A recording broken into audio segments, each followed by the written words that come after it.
Hi, folks. Welcome to another episode of Film Study. This is Ken McHughes again. I have some brief camp notes for today. That's June 6th, 2025, 81st anniversary of D-Day. Big event in our country's history. Think about it a little bit in terms of the sacrifices made and whatnot. Obviously a major turning point in World War II. Starting off with the Ravens' absences, Lamar Jackson was out today, definitely changed the nature of the practice. The quarterback accuracy was one of the big stories. It was not particularly good today. And Lamar Jackson missing practice, obviously, never a good thing. A lot of other players also missed practice. Derrick Henry, Rasheen Ali, and Justice Hill among the running backs. That doesn't leave a lot, but Keaton Mitchell, saw some action in run drills certainly today. So did some other guys. Zay Flowers and Rashad Bateman and DeAndre Hopkins. So the top three receivers also out. That's not something that you'd have ideally happen. Tyler Linderbaum missed practice. Dafe Owe was there, but Kyle, at least I thought I saw him there. Kyle Hamilton, I saw that Jeff had reported that Dafe was not there, but I thought I saw him there anyway. Kyle Hamilton was not there. Nande Madubuike not there. Kyle Van Noy not there. And Jake Hummel not there. There was a brief mention made that Jake Hummel has just had a baby and he's missed the OTAs to date. But that may have been the reason for it, is that, with the new baby, he decided he's going to miss these voluntary OTAs. The lone quarterback highlight that I saw today was a long pass from Leary to Tez Walker. Other than that, the quarterback play was just awful. A lot of overthrows. I think the defense generally had the upper hand today. In particular, Nate Wiggins was very dominant in the final segment of 11 on 11. They did a lot of run drill stuff. One thing that we really saw was the pace was extremely fast. So they got to the line of scrimmage and went. The defense seemed to be more up to the challenge for that. So getting back to Wiggins for a second, he intercepted an overthrow from Cooper Rush that was deep on the offensive left side for one play, and then he had a pass defense in the end zone in the final play of practice. I didn't see if that was Leary in the game, but my guess is it probably was. That knocked away a pass from Tylan Wallace that otherwise might have been a TD. So anyway, that's it for the 11 on 11 stuff. The rest of the run drills, I'm sorry, a little more on that. There was a lot of communication from the defense. Might have been a point of emphasis that, they want to see the defense communicating with changes in offensive set. And it's very loud today in terms of hearing the players communicating with each other and moving around, really fast sets. And it had to be something they were planning to practice for the defense. It's impressive. And since the defense had the upper hand, I think that they probably did a very good job with that communication. I saw Trenton Simpson had a very nice play to contain Mitchell. And then Mitchell had good burst off the left side on a well-blocked play. Ronnie Stanley was there on that left side to play. So as Ben Cleveland was in there as well. Voorhees actually was at the other guard spot today, but they were having obviously a little bit of a patchwork situation on the offensive line with Linderbaum missing. Let's see what else happened. I'd say the practice was very physical for not having pads, in particular this last segment. They're getting after each other a little bit, and they're trying to engage on blocks and whatnot without pads, which is I would just say a higher physical level than you normally see at this point in the OTAs. It might have been they just wanted it for one segment or whatever, but it was good physical football, and it was nice to see. It's the most physical we've seen the players get these OTAs so far. So I was happy to see that. And I mentioned the pace. I don't need to go into that. A couple defensive highlights. Teddy Buchanan had a burst off the offensive left side. He's unblocked. There's an apparent sack. The play wasn't blown dead, and that's typically what they do when they have non-live fire sessions. Is they'll credit that player with a sack in their own stats, but then they let the play go off, and then the defensive backs and the wide receiver get a chance to make a play, and not to mention the quarterback making a throw. But it looked like Buchanan probably had a sack unblocked off the OLS. Mike Green drew a double team. This is an interesting thing. So Carson Vinson Obviously was the primary responsibility for it, but Jared Penning got over on a help block and actually managed to. It was a one then two situation where Green actually I think got past Vincent and then was blocked by Penning, who was coming over to help. So it was a interesting situation. Obviously, Mike Green drawing some attention from the offense as we expect him to do this year from opposing offensive lines as well. Lot of bad overthrows in practice. I guess it's worth mentioning a second time. Overthrows on the sideline, overthrows some in the middle of the field, but most of them either going left or right and high was the general tendency of passes. I thought I saw Adafe Owe. Again, Jeff said he'd missed practice. I trust that, but there was a pass knocked down the line of scrimmage, and it looked like Owe walking off the field was the one who got it. I might have misread the number. But it was in the last segment. One of Rush's overthrows collected by Wiggins for an interception, as I mentioned earlier. So that was probably the single biggest defensive highlight. In terms of the podium, we've got a few things to talk about. John Harbaugh mentioned the 2-day visit that John Gruden had. So he was there for each of the Thursday and Friday practices. He apparently gave some notes on the players, on coaches, on scheme. He was approaching it from if I was game planning against you, what would I do? And so they apparently have some connection down in the Tampa area, and John invited him to practice, and Gruden was only too happy to oblige and stayed 2 days.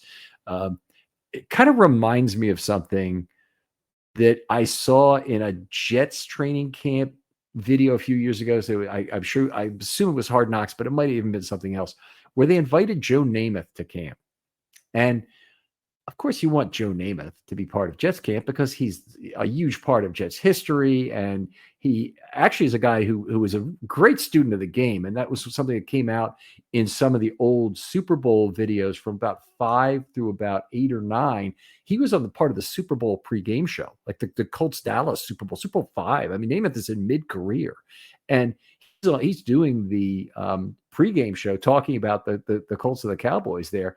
And it was really well done. What he brought to that broadcast was very good. And so Namath, student of the game, coming back at age, I would say 70 or older to Jets camp. He probably even was older than that, would have been my guess.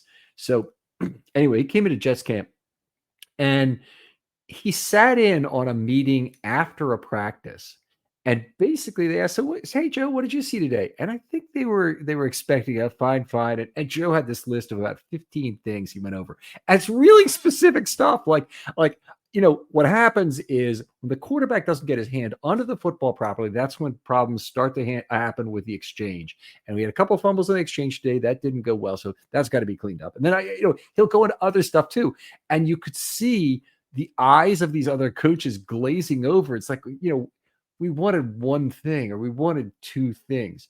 Anyway, getting back to Gruden's visit, this is a similar situation where Gruden apparently had notes on each offensive player that he gave. I thought they said offensive lineman, but the interview is each offensive player. John thought that players appreciate those notes. They want to know what they're not doing well, and if somebody else gives them that's a little bit different from their coach, that's a good thing. They want. I would question exactly how much they want to know, but he said that John also had mentioned how nice the setting was at the Ravens facility. And if you haven't been out there for camp or whatever, and I think even it loses something as soon as you bring in fans in terms of the idyllic setting. And there's nothing wrong with fans. Love having fans at practice. I think it's really good for the team to have fans in that setting and have some noise being made and whatnot. And it brings an energy level that's higher. But when there's no fans there and it's just a few straggling media people, like about 30 probably, and all of the entourage that goes around the teams, it is an idyllic setting. You were out in the middle of a forest, effectively.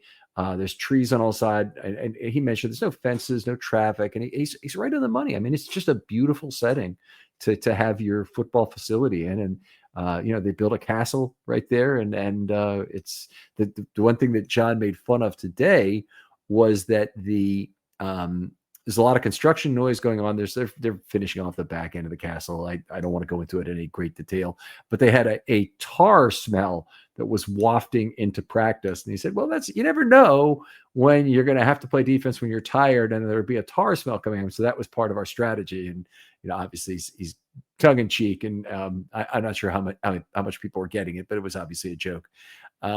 He did talk one more thing about Gruden, was that he said Gruden was grinding on the players pretty hard. He used that word. And the players want to get better. But I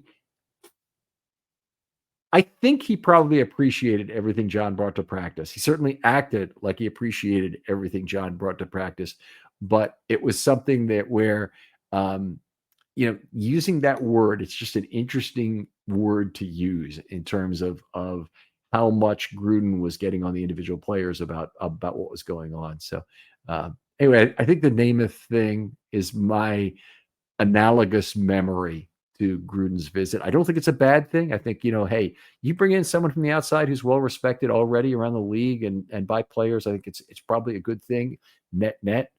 But I think there are questions about just how far you want that guy digging into your business.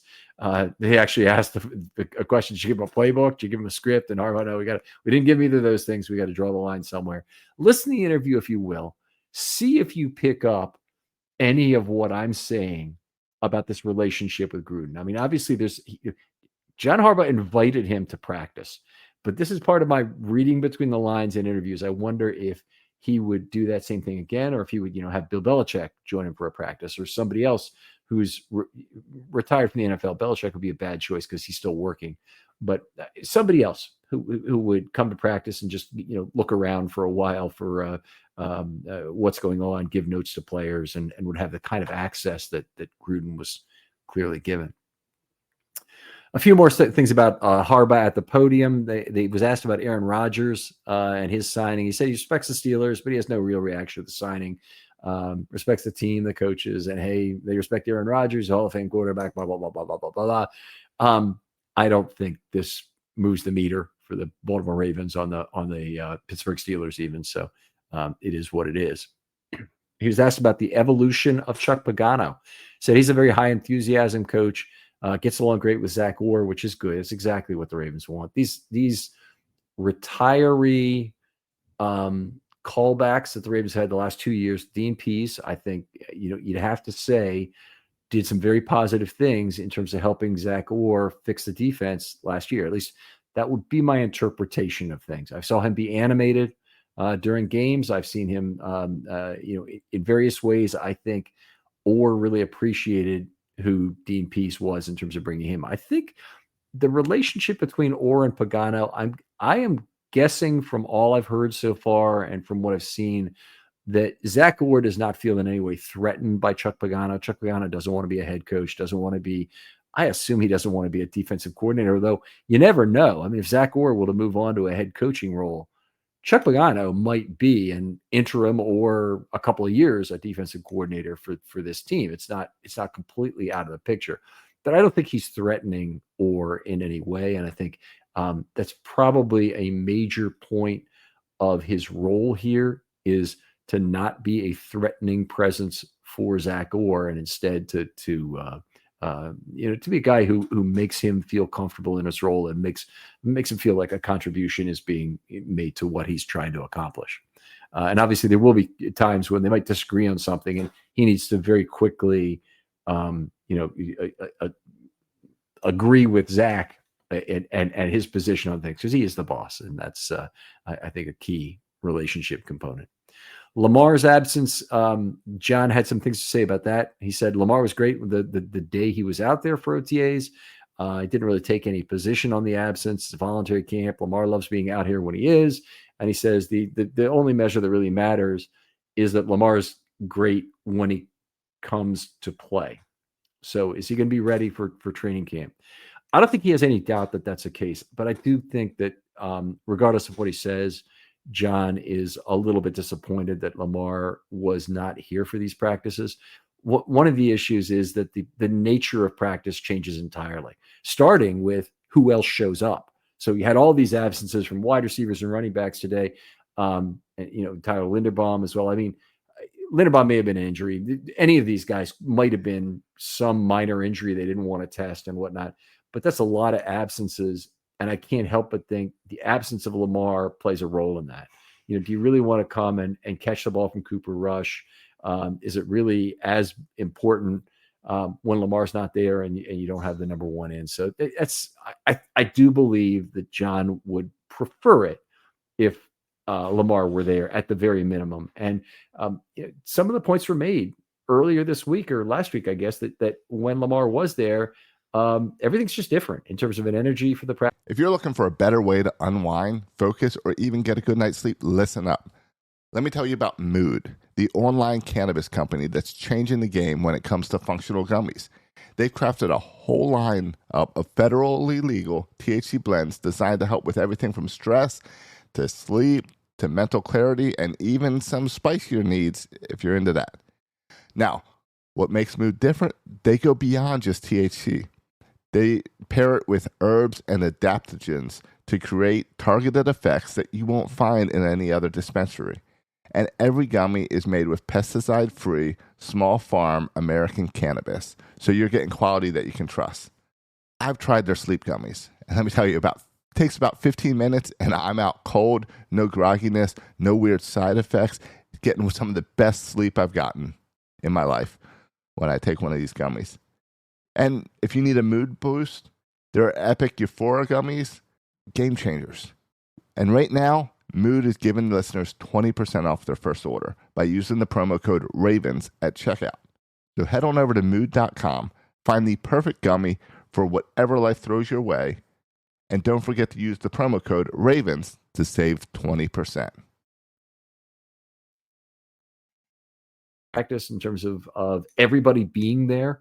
Otherwise, and if you look at attendance on the days Lamar's been there, the days Lamar has, it's completely different, completely freaking different. So you don't want to miss a day where Lamar's there, but hey, if Lamar's taking off, maybe I could take off too. Kind of thing. Other questions. He was asked about Kane and Braid getting time on the back end. Good question, by the way. I think this was Nick Mehta who asked this. He said they're both going to get a chance and they'll have to prove it and earn it. And he thought in terms of stepping up, they really have to. This speaks to the Ravens' current desperation at the safety position. Now, yesterday, Zach Gore was asked about the JAD presence at safety, so we can talk about it now in terms of what we've seen. And he has been there at safety a little bit. It hasn't been a ton of plays, but he's been there for a few plays this week. And it's a last refuge, a last attempt at a solution with the personnel you have. Okay, so the Ravens don't have every safety that they probably will have for camp. In fact, Harbaugh said it's always possible to bring in someone from the outside. I think it's a lot more than possible right now for the Baltimore Ravens that they'll bring in someone, a vet, maybe another young player, but a player hopefully who will be a multi-year solution if they're young, and if it's a vet, it probably is only a one-year solution. To basically cover for the fact that they're missing Ardarius Washington. It's a huge amount of versatility was lost, and it's a strain on both DB positions, on both safety and corner, to have Ardarius missing because of what a good potential slot contributor he has. They don't have a player like Arthur Mollett from last year or from 2 years ago, maybe more accurately, who can really help them in terms of filling a position at maybe a league average level. They don't have that kind of a player. So they have to either lean on Marlon Humphrey to play a ton of slot, which they can do, find a safety and move Kyle Hamilton down, which they can do, or they have to and if they do that with Humphrey or with Hamilton, they have to make sure that their depth holds up at both the safety spot in the Hamilton's case or the corner spot in Humphrey's case. I talked about this at great length on Friday Morning GM on yesterday's show. So please go back to that if you want to hear my thoughts more on that particular problem. He said he had high hopes for Keaton Mitchell. Keaton Mitchell looks like he had his good burst today. Looks like he's over some of the things about his knee. I'll get into it because Keaton Mitchell is also at the podium today, which is one of the nice things. He expects Nate Wiggins to be locked in and focused on the little things. He finished great today, the interception and a PD. and he was at the podium. A little bit difficult to hear, but he was at the podium today. Talked about Jake Hummel a little bit. Apparently, the baby was the reason for the absence today, and he did mention that. And then he turned over to Chad Steele and he goes, "Hey, maybe you should put something out about that." And Chad says, "I think you just did." So anyway, the word is out that Hummel. That's the reason Hummel's missed some camp. Tyler Loop made a 60-yard field goal today. There's some question as to whether it was good or not. Question was asked, and he said, "All the kicks were right down the middle." I couldn't really tell whether he was joking or not. But I think they probably that they're pretty happy with the straightness of Tyler Loop's kicks, that's a very good and very important thing. So that was Harbaugh at the podium today. I didn't think there was anything earth shattering there, but I did think some of the Gruden stuff and the Lamar absence, he had some interesting responses on. Nate Wiggins came to the podium next. He said he's gained weight and is playing at about 185 pounds. I asked him, did he have a favorite shoulder to play? And the idea there is he's played left corner mostly in his career so far. He could move to right corner and play full time. That's one of the things they could do. They could also chase receivers or travel, sometimes people call it, to be able to have Wiggins on a number one or a number two, whatever they think is good. Sometimes the strategy is you play your number two, you play the opponent's number two wide receiver on an island with your best corner, and then you work two-man schemes on the other guy's number one corner. See, they could do any number of things, and some things that have never been available to the Ravens before are now. They've never had a corner period with Wiggins' speed. So he gives them different options in terms of how they want to attack opposing offenses, as opposed to letting those offenses dictate the choice of matchup, which I thought was a particular weakness of the 24 Ravens, is that the other team basically could set whoever they wanted against Brandon Stevens to take advantage of him, and the fact that he was having a lot of trouble finding the football. So the Ravens have more options this year. Some of it has to do with Wiggins. Excuse me. And the question I was asking specifically related to how he likes to, where he wants the ball coming over shoulder wise, and some of that deals with where his dominant hand is relative to the receiver. Now, I have heard it both ways, but I think it's more common.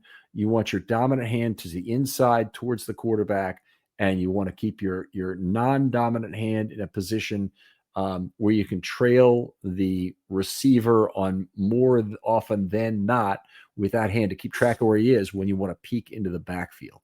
So it's a fine motor skill, and that's why I asked the question: is which hand do you try and pass? Do you try and deflect passes with? So I think it's generally done with your dominant hand.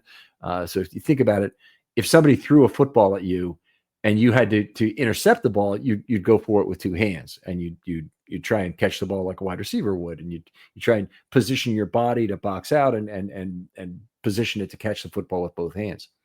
If you're trying to tip a pass, it's different thing you're trying to do. You're trying to spoil that play, and whether you're clubbing or whether you're going up high for the ball, you typically would do it with your dominant hand. More often than not, Wiggins said today he doesn't have a dominant shoulder. He's comfortable playing on either side. Doesn't matter to him. That may or might not be true, but it doesn't matter. I respect the answer. The questions seem to be foreign to him, but that's okay. He's a young guy. I understand where he's coming from. He thinks secondary will come out fast. This was interesting. He said that he really appreciated Pagano's help, particularly in working with him on press technique and getting his hands on opposing receivers. That's great to hear. Great to hear. Something that Wiggins is now built physically more to be an effective press corner. His elfin build was, I think, probably would have held him back some last year. He looks really still kind of rail thin, but I'd say he's working with more muscle wise, more good weight on his body. I does not look in any way like he's lost speed from the fact that he's probably carrying a little more weight. So that's very good news. What else do I have to say about that? He's an interesting interviewee because he sways while he's speaking. I remember getting this as a criticism at times in my distant past, both in learning to speak as far back as I think 7th grade, and then also having a problem with it even when I was first doing anything from a presentation perspective. for classes in college is that I have a natural tendency to sway back and forth. And some of it is if your knees are in a certain way or you've been standing up for a long time, and he had been at practice, that you're a little bit tired and swaying is more natural. And some people, it's more of a natural, it's a affectation. But anyway, it kind of reduces sound quality at the podium for Nate Wiggins. So it's something that I kind of picked up on, and I had this, memories of things that have happened to me in my background in terms of giving presentations. All right, Keaton Mitchell next up at the podium. He has some interesting things to say. So his got a lot of questions about the knee. 3 or 4 questions were about the knee. He said it's feeling great. He's overcome the mental aspect about worrying about being tackled or what might happen next. So that was good. Then he made an interesting comment. He uses, these are his own words. He said, you when you faced adversity like a career-ending injury, and he used those words, career-ending injury, such and so.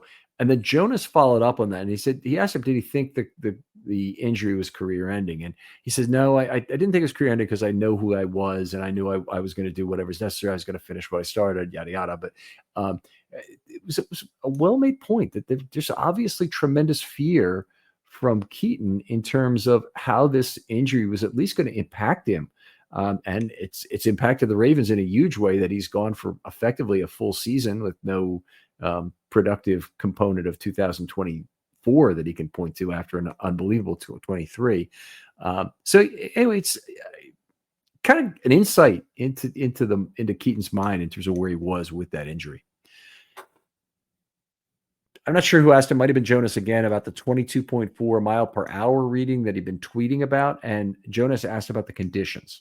What condition? And what he's really asking is, were you in pads when you do this? Were you were you wearing your football helmet or whatnot? And he started to answer a different question. He said, "Oh, I ran 22.2 as a rookie." I think he said as a rookie. When I first got here was the words he uses. I think that was as a rookie. And 22.4 a couple of weeks ago indoors. And what he said was he was doing sprints, and Anthony Miller was racing with him. And they always say this about long distance runners or even about milers and things. It really helps to have, or horses sometimes, it helps to have another fast human or horse next to you in order to help you run faster. And apparently that really helped. Running against Anthony Miller was just a ticket. So did it indoors against Anthony Miller doing some sprints. So I'm not sure, what the system that it was recorded on, but that's a nice reading, obviously. Asked about what he's learned from Derrick Henry. Derrick Henry has helped him take care of his body. He's picking up on those kind of things. He talked a lot about who Derrick Henry was without really saying how it benefited him directly, but he's obviously observing who Derrick Henry was. That's cool. And he'll pick the pieces that work for him. But the one that he mentioned was taking care of his body and making sure that he's ready to play. He was asked about things he wants to bring to his game. And this is where he said something interesting about the return duties. So first of all, he referred to Justice Hill moving up, and he was doing the dirty work. So Justice Hill is moving into a role where he's a running back, and he used to be a great special teams player for the Ravens. He had only 3 non-kick return special team snaps in all of 2024, which is surprising to me. I just did the Justice Hill and Broderick Washington expectation show, and that was the first I really realized how little special teams Justice Hill had played in 24.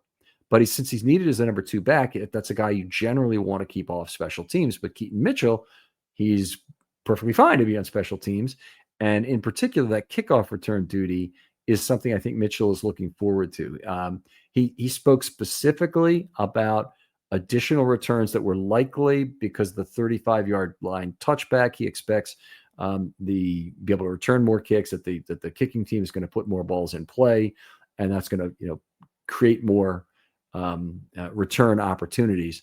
He wants to be thought of as a Def and Hester type, where teams don't want to kick the ball to his side. Now, in the current way that teams are, they may even be forced to do this. They may have to have 3 guys back, but they generally split the field, usually between 2 different running backs who are return men, or 2 different return men anyway. And those guys each basically carry half a field. I think he wants to get the other team kicking the opposite side of the field on a regular basis. He would consider a win. I'm sure he wants to actually return some kicks himself too. Talked a little bit about what he'd done before there. He had not done any of that at ECU. So his role last year with the Ravens was some of the first kick return stuff he's done. And at ECU, obviously, he's the feature back, so that's not somebody you'd want returning kicks if you want to make sure your feature back stays healthy. So interesting time at the podium for Keaton. Looks happy, looks healthy, a ball of muscle in terms of what he looks like physically, and great to see him have a little bit of burst on the field today too. He had one nice play, as I mentioned earlier, one night where he got kind of contained by Trenton Simpson, which I think was more a nice play by Simpson than any kind of slowness on his part. But another play where he seemed to be getting out and making a nice move on a play that was well blocked to the left side.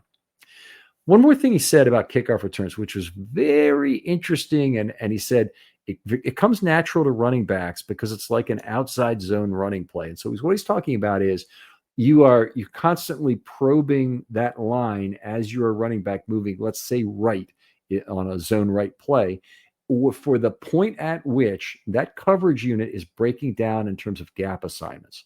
So at that point, you stick your foot in the ground and you hit the open gap and you make the best return you can.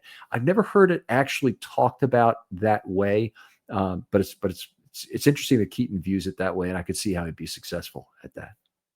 Anyway, that'll do it for camp notes today. OTA notes, I should say. OTAs will resume next week for 4 days, the 9th through the 12th. I'll plan to be there every day, and I'll have OTA notes on the next day. Otherwise, look forward to that expectations series, which is out there. If you're watching on YouTube, please like and subscribe there. I'm trying to grow the YouTube subscribership a little bit.